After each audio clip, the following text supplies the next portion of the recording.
Hello viewers, welcome to my botanical please. আপনাদের সবাইকে শুভেচ্ছা জানাই। আশা করি আপনারা ভালো আছেন, আমিও ভালো আছি। এই যে দেখুন কারি পাতা গাছ, আমার বাগানের কারি পাতা গাছ কত ঝাঁকড়া হয়েছে।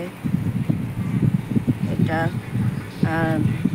রোপণ করার কিছুদিন পর থেকে আমি পিঞ্চিং করে গেছি। ছোট টবের মধ্যেই কি সুন্দর হয়েছে কারি পাতা। কারি পাতা এমনি ঔষধি গুণাগুণে ভরপুর। এই পাতা আপনারা বিভিন্ন ভাজির মধ্যে খেতে পারবেন। এছাড়াও এটা ডায়াবেটিস, ব্লাড প্রেশার নিয়ন্ত্রণে সহায়তা করে। প্রতিদিন 7টা করে কারি পাতা খেলে ডায়াবেটিস নিয়ন্ত্রণে থাকে। এই টবের মধ্যেই একটা ককশিটের মধ্যে আমি এই কারি পাতা গাছ লাগিয়েছি।